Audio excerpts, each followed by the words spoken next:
ನಂಬಲು ಅಸಾಧ್ಯವೆನಿಸಿದರೂ ಇದು ಸತ್ಯ. ಕಣಗಿಲೆ ಹೂವಿನಿಂದ ಯುವತಿಯೊಬ್ಬಳು ಪ್ರಾಣವನ್ನ ತೆಗೆದಿದ್ದಾಳೆ. ಇದು ಕೇರಳದಲ್ಲಿ ಈ ರೀತಿಯ ಮನಮಿಡಿಯುವ ಘಟನೆ ನಡೆದಿದ್ದು, ಫೋನ್ನಲ್ಲಿ ಮಾತನಾಡುತ್ತಾ ತನಗೆ ಅರಿವಿಲ್ಲದೆಯೇ ಕಣಗಿಲೆ ಹೂವನ್ನ ತಿಂದು ನರ್ಸ್ ಒಬ್ಬಳು ಸಾವನ್ನಪ್ಪಿದ್ದಾರೆ. ವಿದೇಶದಲ್ಲಿ ಕೆಲಸ ಮಾಡಿ ತಂದೆ ತಾಯಿಗೆ ಆಸರೆಯಾಗಬೇಕೆಂದು ಬಯಸಿದ್ದ ಈಕೆ ಅನಿರೀಕ್ಷಿತ ರೀತಿಯಲ್ಲಿ ತನ್ನ ಜೀವನವನ್ನ ಅಂತ್ಯಗೊಳಿಸಿದ್ದಾಳೆ. ಒಂದೇ ಒಂದು ಹೂವು ಮತ್ತು ಎಲೆ ಆಕೆಯ ಪ್ರಾಣವನ್ನೇ ಕಸಿದುಕೊಂಡಿದೆ.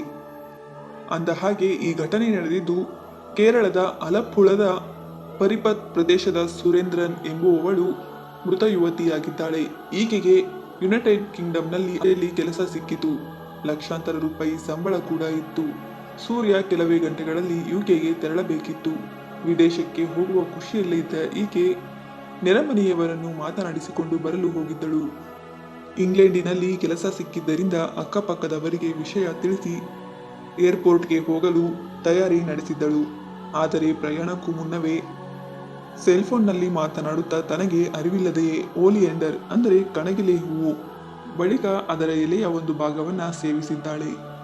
ಸೂರ್ಯ ಅಂದರೆ ಸುರೇಂದ್ರನ್ ವಿದೇಶ ಪ್ರಯಾಣ ಬೆಳೆಸಲು ನೆಡುಂಬಸ್ಸೇರಿಯ ವಿಮಾನ ನಿಲ್ದಾಣಕ್ಕೆ ಹೋಗುವಾಗ ಆಲಪ್ಪುಳ್ಳವನ್ನು ತಲುಪುತ್ತಿದ್ದಂತೆ ವಾಂತಿ ಮಾಡಲು ಆರಂಭಿಸ್ತಾಳೆ. ತಕ್ಷಣ ಆಕೆಯನ್ನ ಆಸ್ಪತ್ರೆಗೆ ಕರೆದುಕೊಂಡು ಹೋಗಿ ಚಿಕಿತ್ಸೆಯನ್ನ ಕೊಡಿಸ್ತಾರೆ. ಬಳಿಕ ಅವರಿಗೆ ಚಿಕಿತ್ಸೆಯನ್ನ ಕೊಡಿಸಿ ವಾಪಸ್ ಮನೆಗೆ ಕರೆತರ್ತಾರೆ.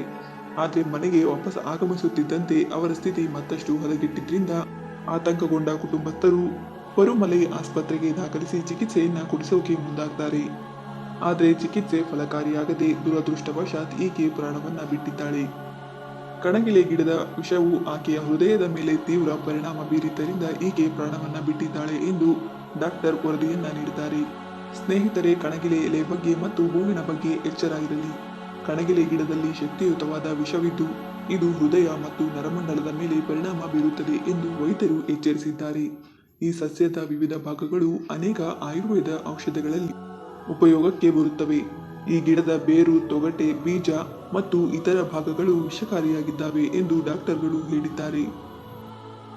ಸಾವು ಯಾವಾಗ, ಯಾರಿಗೆ, ಹೇಗೆ ಬೇಕಾದರೂ ಯಾವ ರೂಪದಲ್ಲಾದರೂ ಬರಬಹುದು. ವಿದೇಶಕ್ಕೆ ಹೋಗುವ ಖುಷಿಯಲ್ಲಿದ್ದ ಈಕೆ ಪ್ರಾಣವನ್ನ ಬಿಟ್ಟಿದ್ದಾಳೆ. ಅದು ಕೇವಲ ಒಂದು ಹೂವು ಮತ್ತು ಅದರ ಎಲೆಯ ಭಾಗದಿಂದ. ಇದು ದುರದೃಷ್ಟವೇ ಸರಿ.